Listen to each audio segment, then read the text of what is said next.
Good morning, everybody, and welcome to the Rangers Review morning briefing for Friday, the 23rd of June. I'm Derek Clark, and I'm joined firstly by Johnny McFarlane. How are we doing, Johnny? Good, mate. Good. Glad to be here. Joshua Barry also joins us for the second time this week. How's it going, Joshua?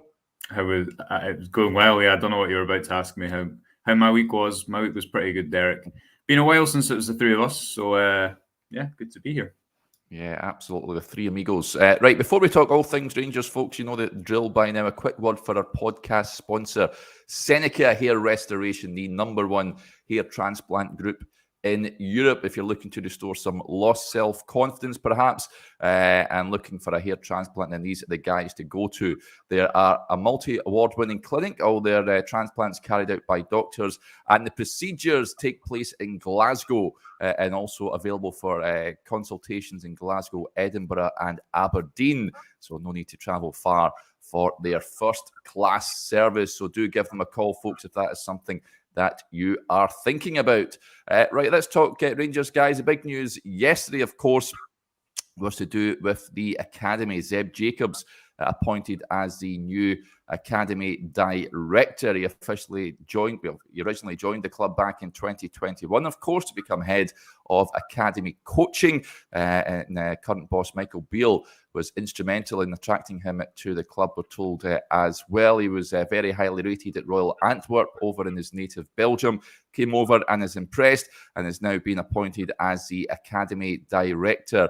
I'll just read you what James Bisgrove said about it. He says that I'd like to firstly congratulate Zeb on his appointment. Michael Beale and I, along with other key colleagues from the football department, led a thorough and diligent recruitment process to identify our next academy director, with Zeb the outstanding candidate. Zeb will bring constant innovation and a clear vision to the role, and a strong collaborative relationship with Michael Beale and the first team staff will ensure a direct link and pathway between the academy and men's first team that will flourish for many years. And just speaking of the academy, our academy is a truly elite environment, and the brilliant work of all academy staff, past and present, has laid a strong foundation for Zeb and the wider academy staff, including David McCallum, to accelerate this progress, and ensure that our youth football development programme is the unrivaled leader in the Scottish game. Johnny, what do you make of this appointment? Of course, appointed from within. Certainly, going by the comments on social media, it's one that the majority of supporters, I think, I've not seen one negative comment as opposed to it. All for this. He's very highly rated, of course. What's your view on the appointment? Yeah, it wasn't a huge surprise to me. I'd had a conversation with someone quite high up at Rangers regarding Zeb, because I'd wondered if this was actually potentially coming, and without, they hadn't told me that was the case, but I knew that he was in the mix, as it were. It's a very, very bold appointment, because Zeb's just a young man. I think he's only 28 or 29. So certainly last time I checked, he was 28. So if he's turned 29, then happy birthday. Then apologies, but I think he's 28, and that's a very, very tender years to be getting a position like this, head of academy. But everyone I've spoke to, and I have spoke to a number of people, spoke to someone quite detailed last night about it. They just rave about the guy, about his personality, his energy, his enthusiasm, and his sort of emotional intelligence to deal with people. He's not a guy. We've seen lots of people come into the country from other countries and other backgrounds before in the past, and they've been very dogmatic. This is how we do things. Zeb, I think, is looking to get the best of practice from other sports, other areas, but is also cognizant of what Rangers is all about. And I think that's why these 18 months that he spent within the academy will be very, very important to him in terms of understanding what's required, and will help him hit the ground running. But I think it's a really good appointment. It's fresh, bold. Means that the whole structure around the club, in terms of the people in important positions, are kind of 40 or under ish. You think about Michael Beale, you think about Bisgrove, you think about now Jacobs, and we're still to see who's going to take over as the sporting director. But it's people who are young and hungry and desperate to put their stamp on the world. I think that's no bad thing. So I'm all for it. And I thought he spoke really, really, really well on the Rangers review. The Rangers TV, should I say, interview that he did last night. Anyone who watched that, it's only 8 minutes. It's obviously club TV, so he's not getting grilled really. But at the same time, you couldn't help but listen to what he had to say and be impressed by the kind of detail. And I think that's one of the other things that comes across when you speak to people about him. He's very detail orientated. He's very big on data and why are we doing something, not just being an automaton and saying, well, we've always done it. So yeah, I think it's a very, very good, very, very good signing. Yeah, before we come to you, Joshua, Zeb did say with the resources and elite infrastructure already in place, I firmly believe that our academy has the potential to become world leading in player development. My vision is crystal clear: create the most exciting learning environment in sports by maximising the potential of every player and nurturing their skills. We aim to produce a new generation of players who can excel, not only for Rangers in Scotland, but also on the European stage. That ties in with a few comments I wanted to direct to you just now. Firstly, John Adams says, I think you have to be brutal with the academy. If they don't look like they can make it, then get rid of them. And Ryan Stewart says, we need something different. Academy hasn't produced anywhere near enough in the last 10 plus years.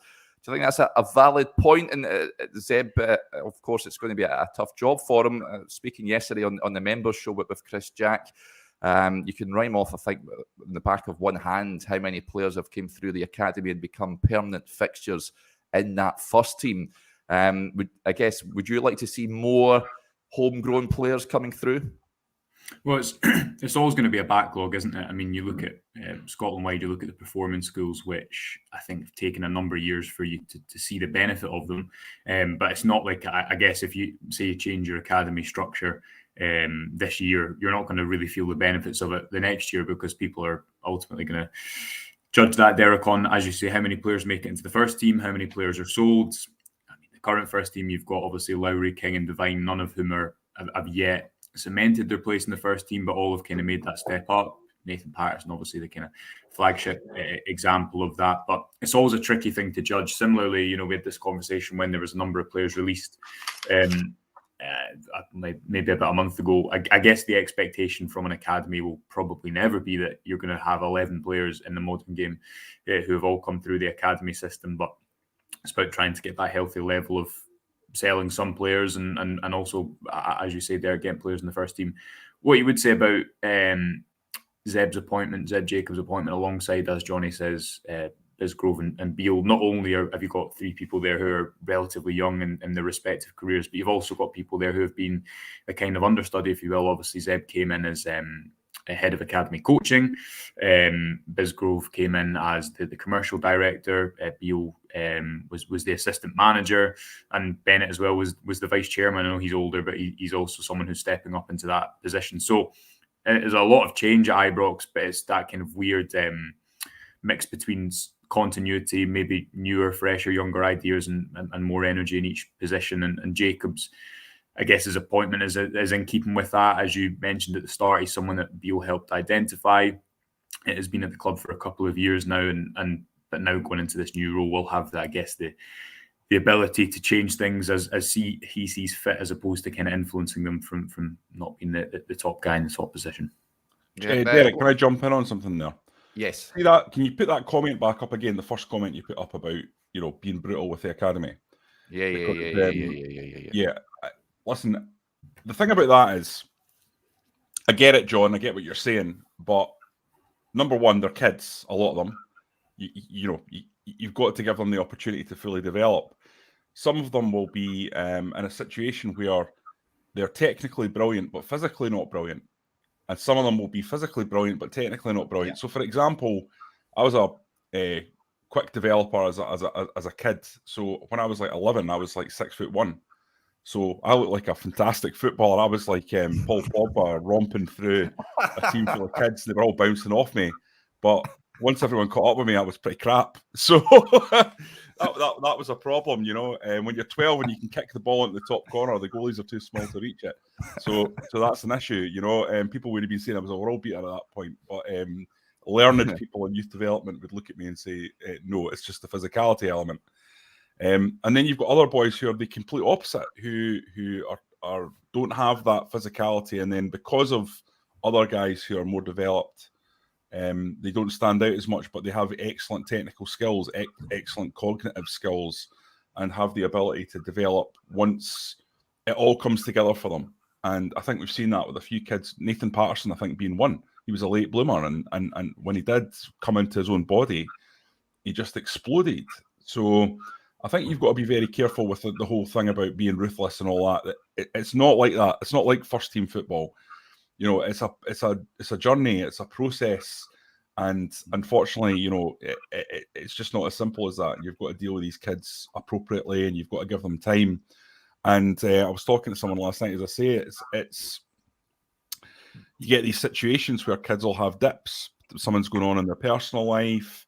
You know, they're kids. You know, so you've got to understand that there'll be peaks and troughs, even with the best youngsters. So I don't think it's about being brutal. I think it's about making sure that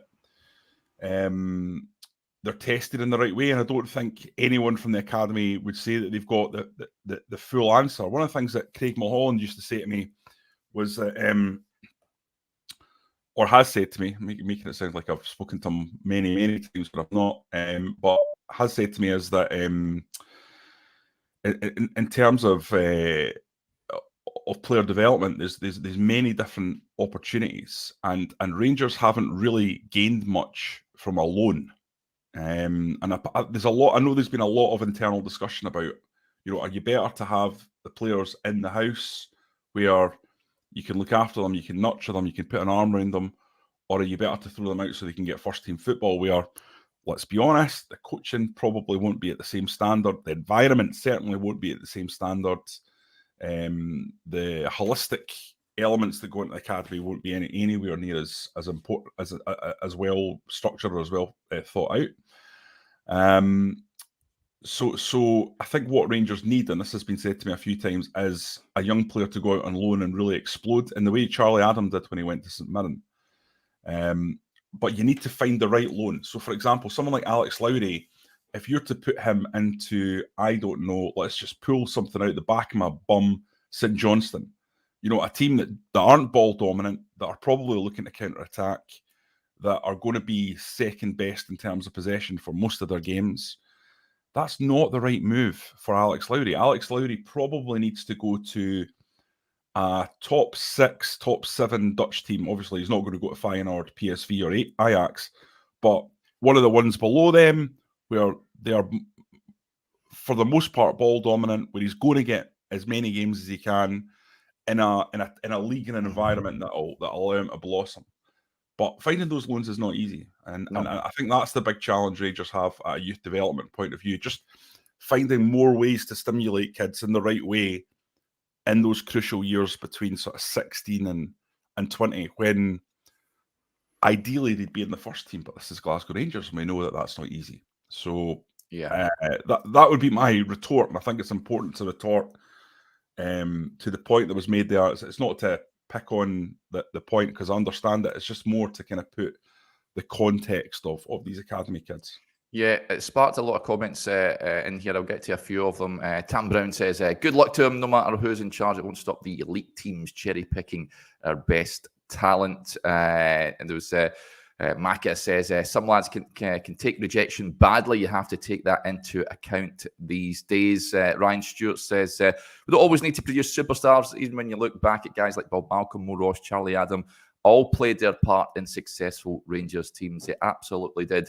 And we're just looking for that conveyor belt. Just before we talk about who will be coming through next, Kev Armstrong says, if you gave me 1,000 guesses, I wouldn't have said Jonny was like Pogba as a youngster. And Ross says, can definitely see Jonny with a Pogba-style haircut and producing a TikTok dance after scoring a goal. It all makes sense now.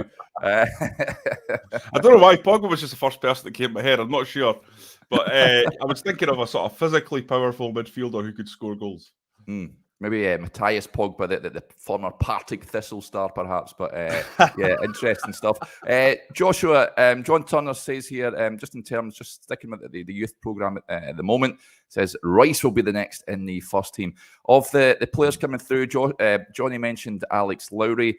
I think Leon King and Adam Devine are in a cluster of young players that I think loans would benefit them best next season if they're not going to get much of a look in. However, the next crop, we're looking at the likes of Bailey Rice, Zach Lovelace, of course, there. Archie Stevens is one that's earned a lot of plaudits as well. Is Bailey Rice for you the one that's going to break through, do you reckon? He'd probably be the best bet, and he's also still 16, maybe has turned 17 by now. But he's got time on his side. Already made his debut. I think as well, we had an interview with him on the site maybe a month ago. I think it was when he was on Scotland duty, and I can't remember the exact quote, but just what stood out to me from that interview was the fact that he spoke about when you get up to the first team, you can't go into your shell, you can't just be quiet, you've got to take your opportunity, which could be accused of being slightly cliche, but I think as a young player at Rangers, you've got to have personality to make it, don't you? Because it's a unique environment to start playing football, and Lowry has that in a different way. I think Lowry's confidence on the ball, similarly to Cantwell, can have real benefits, because you need to have that real assurance in yourself to make things happen at Ibrox. If it extends to the type of player that Michael Beale will look for in the first team, that's the same with the type of confidence you want to come through from the academy. So Rice, obviously left-footed player, and everyone has a correct bias towards left-footed players. But at the base of midfield, I think what might also help him is Rangers don't really have a player necessarily like him in the first team. I don't think he's going to, be a first team regular next season. But if you're looking at that pathway and clearing the pathway for him over, I guess, the next 2 years, 3 years, for really breaking through. If you're looking at a player who's going to control play from deep, and I know Raskin is someone who can kind of break lines from deep, and I think he will play as a deepest midfielder, not always, but at points next season. Rice, I think, really has the ability to control games and dictate games from the base of midfield. So he's got a good chance, Derek, and I think, as mentioned, what will help him is that mentality side. And it's a huge season for Lowry, just as we would have been speaking about last summer. But if you cast your mind back to that goal he scored away at Hearts, which was such a good strike, and from then it seemed like his place in the team was pretty secure. That hasn't been the case this season. Significant season, I think, for him and Leon King and Adam Devine, as we had in the newsletter earlier this week, because it's such an important stage of your career, isn't it? I think in particular for Lowry now, a year and a half on from when he first made his breakthrough, it'll be a big pre-season for him if he's going to be a part of things, next season moving forward.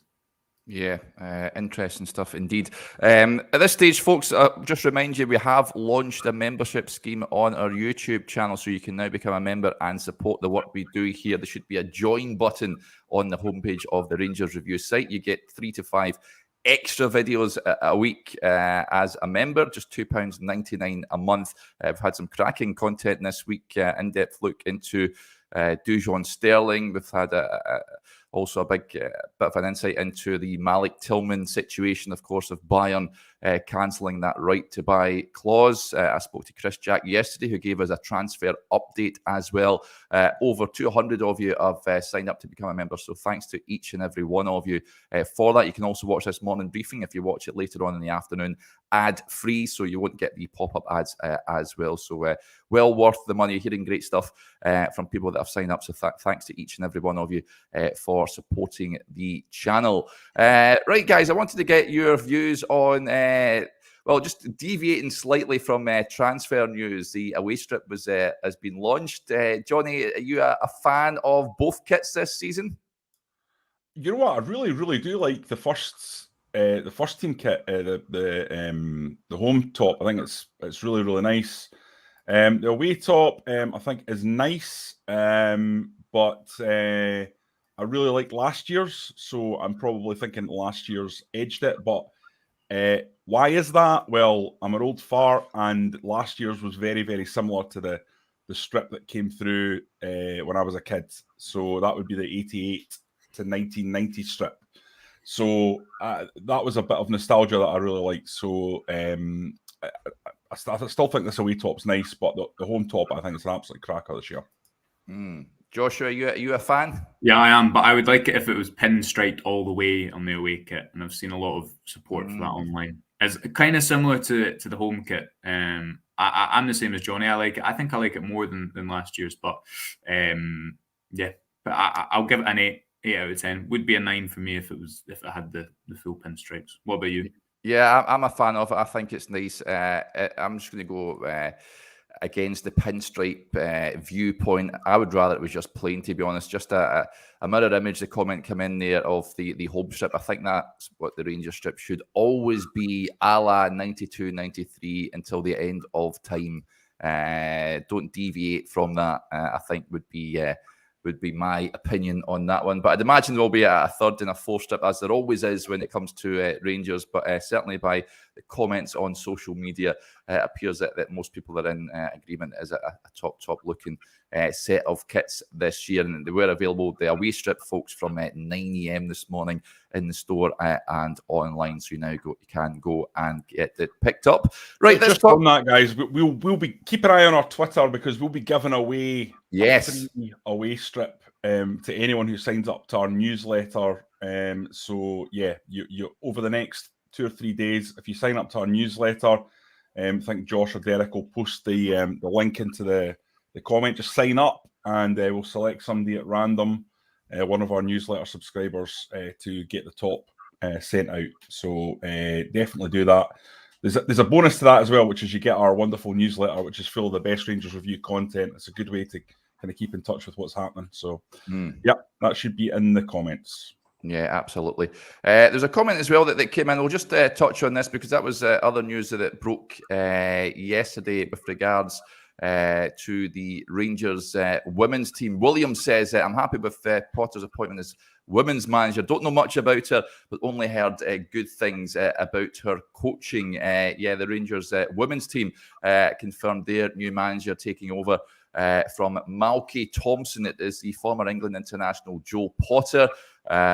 She has been tasked with bringing back silverware across the city. She says that I'm extremely excited for the opportunity to work for this prestigious football club. I feel aligned with the club's ambitions and standards to continually grow and move forward, especially in such a powerful time within women's football. I can't wait to get started. Just to give you a bit of background on her, for those that follow the women's game, she had 3 spells as a player with Birmingham City and was part of the side that won the Women's FA Cup in 2012, and she made over 100 appearances for the club. She also turned out for Arsenal, Everton, Leicester City, and represented England at a couple of tournaments as well. She spent 4 years coaching at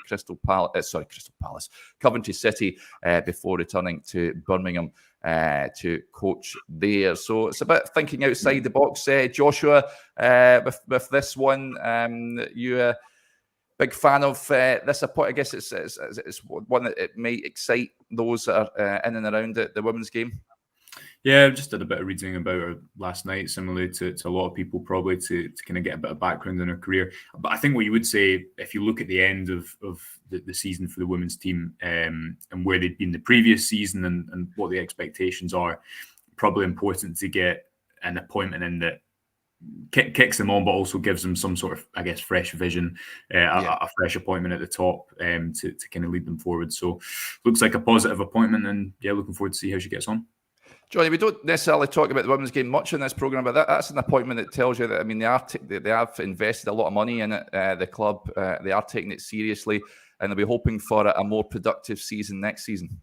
Yeah, listen, the club have invested a lot of money in the women's team. Make no mistake about it. They're taking it seriously.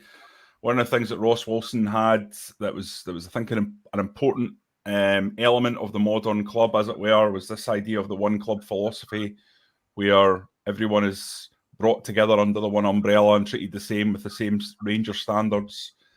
And I think that extends to the women and the expectations around them winning games. So I think it was clear the manager was going to go after the performance last season, because ultimately coming third and missing out on a Champions League spot is nowhere near good enough. And then losing the cup final, I know it was a narrow defeat, but still it just puts salt in the wounds, especially when it's an Old Firm game. Fundamentally, I know Rangers fans everywhere don't like to lose to Celtic at any level. So I think it's important that they made a change and they try something different. And there's no better time to do it than a time when there's change all across every part of the club. You might as well just rip the band-aid off and take the pain and get it done. So it's exciting to see what she comes in and offers. But I don't think Rangers' focus and the importance they put on the women's game is going to change anytime soon. It's a massive growth opportunity. It's important to me because I've got a young daughter who I'm sure will be, like her dad, very much into football as she grows up. So it's important to me she's got role models and she's got a team that she can support. It's a really big one in the future. And listen, you only have to look at the Camp Nou for Champions League games.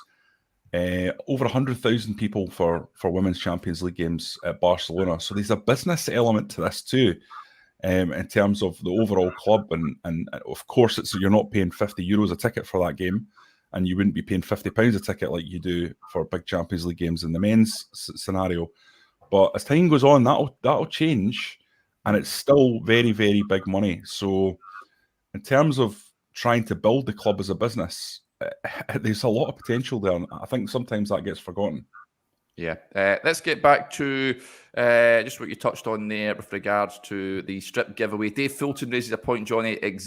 Existing subscribers to Jonny. Of course, yeah. If you're already signed up to the newsletter, you'll be one of the people that's who's got the potential to win it. But anyone who isn't, if you sign up, we'll draw that. What's it, Friday today? We'll draw it next Friday. So. Anyone who does that will have the opportunity to win. Top stuff. Graham Morrison says, just on the members deal, get signing up, folks. $2.99 a month, cheaper than a Greg's meal deal. Brilliant value. Thank you very much for your kind words, Graham. We'll just wrap up here. Scott Mackay raises a point. Just going, looking at transfers. How far on are we with Cifuentes? I was hoping would have been announced this week. It has been a pretty quiet week, Joshua, on the transfer front. Murmurings there could be some activity next week. I think by all accounts that the player is agreed to come. It's just about haggling, if you like, with the LAFC and coming to an agreement between both clubs about the Ecuadorian heading over to Glasgow. But he's certainly someone I think that many supporters would be excited at seeing running about in the Rangers jersey.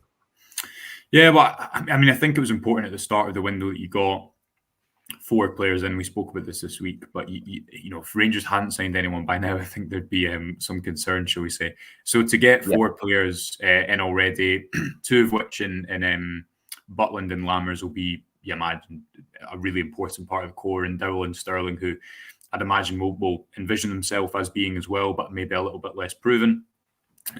You already have a good bit of the business done, which is obviously important ahead of pre-season starting pretty soon. Expect some outgoings at some point as well. So I think Rangers are in a good position because they have as mentioned, they have a few of those key positions already catered for. If you, as mentioned, have a bit of a busier week next week as opposed to a quieter week this week, then maybe you start to see a lot of those positions filled. Cifuentes, I think he's a player that everyone likes the look of in the midfield. Rangers obviously need to strengthen there.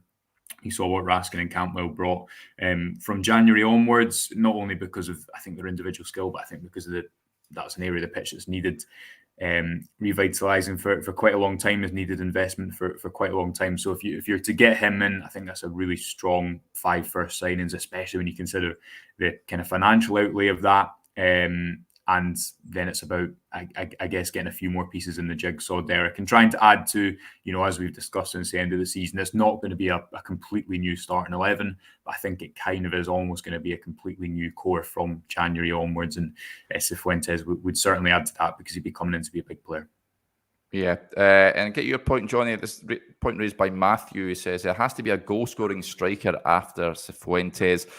The Dessers deal, we believe it, not entirely. I know there was a report in Italy claiming that he would rather stay in Italy. I don't think that's entirely accurate. I think that is still one that, by all accounts, he's still willing to come to Rangers and hoping that deal materialises. But is Dessers your goal-scoring striker, do you reckon?